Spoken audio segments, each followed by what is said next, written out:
Students of 8th class, let us do the revision of chapter 7th, Great Uprising of 1857. See, students, you might have already listened to the videos posted on YouTube, and now we shall do the revision of this chapter.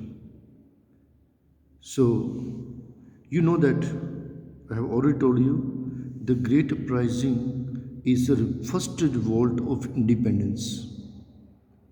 First revolt of independence or first war of independence, or we can also say that Sepoy Mutiny. That means a revolt by the soldiers mainly. So already discontentment and hatred was grown against the foreign rule. Okay, and it was gaining strength in Indian society. And there had been many revolts from 1767 to 1857 in Madhya Pradesh, Bengal, Bihar, and Orissa. But at last, there was a great rebellion by the soldiers and many other rulers of Indian rulers. This is called Sepoy Mutiny. That means the revolt by the soldiers. So, students, we have political causes, economic causes, social religious causes, military causes, immediate causes, and the spread of revolt, how it spread, got spread. And this year, causes of failure of revolt has been omitted. Then we have results and nature of the revolt. So, what are the political causes which directly affected the rulers, Indian rulers? Lord Dalhousie's policy of expansion. He wanted to expand the Indian Empire. So, what did he do? He made some policies. First of all, doctrine of lapse. Many kingdoms fell in the hands of British rule due to doctrine of lapse. Then annexing the states on ground of maladministration. That means misgovernance by local ruler. And there had been many other like subsidiary alliance and so on. So these are the political causes. Then some rulers were insulted, like the Mughal ruler Bahadur Shah Zafar. He was greatly insulted. So this all hatred had grown in the local rulers against the British rule. Then we have economic causes. See, already introduction of new land revenue system created a great hatred among the farmers. The whole land was snatched. So there was a heavy revenue system the farmers had to pay. Then our Indian industry could not compete with the British made goods, and they were cheaper, and it was flooded with goods. Then, due to annexing of kingdoms, this created unemployment among the court because many rulers supported financially many of the artisans, poets, and many other. So there was a constant drain of wealth. The wealth was drained from India to England. Okay. So these such causes were there, and many talukdar zamindars were left unemployed. And there had been some social religious causes.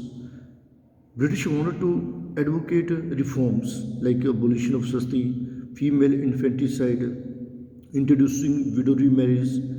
So this created hatred among the Orthodox Muslims and Hindus, and thus they overtook it as wrongdoings against the Indian society.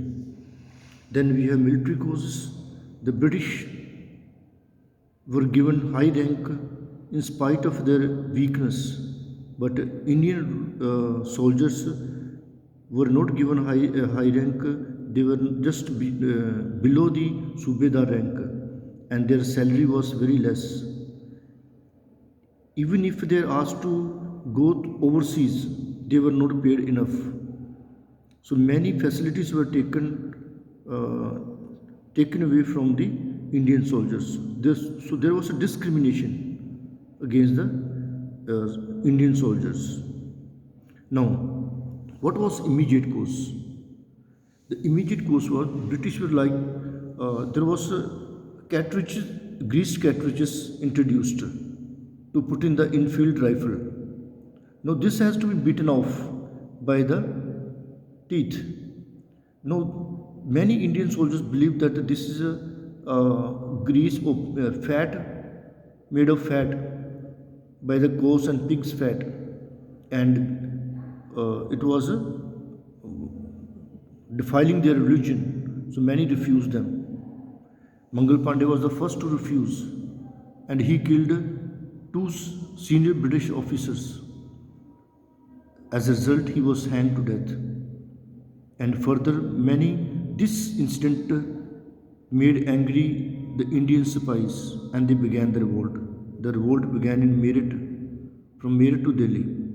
Then soon it spread in Delhi by Bahadur Shah Zafar, and then the revolt took place in Delhi, Kanpur, Lucknow, Bareilly, Jhansi, Ara in Bihar, and so and so. So this was the spread of revolt. And students, you are asked to study the leaders who spread the revolt at different places like in Delhi, Bareilly, Kanpur, Jhansi, Jagdishpur. So it has been given. Okay, so you can also study the end of revolt. So we don't have causes of failure. This is not in our syllabus, but we have results of the revolt. It issued in the end of the East India Company's rule. That means there was an end of East India Company. The Indian Empire directly came under the British Parliament. India now came under the direct rule of the British Parliament. And Queen's proclamation was issued which stated that the welfare of Indian people would be looked after. Then Queen's proclamation of 1858 stated that Secretary of State for India would be appointed. Then the Governor General would hence be called Viceroy. The British started following the policy of divide and rule to minimize the threat of any future. Doctrine of lapse was abolished. Okay, and this also created, as a result, this also created nationalism among the Indians. They begin to consider India as one, under one administration. Then we have nature of the revolt. British historian painted it as a mutiny, that means revolt of the soldiers. Many believe that this is a religious war against the Christians. Some believe that racial struggle for supremacy between the black and the white. And many describe it as a Hindu-Muslim conspiracy to overthrow the British rule. So that's all from this chapter, revision chapter. Do the question answers properly, do the exercise properly, and if you have any doubt, clear it up online. Thank you.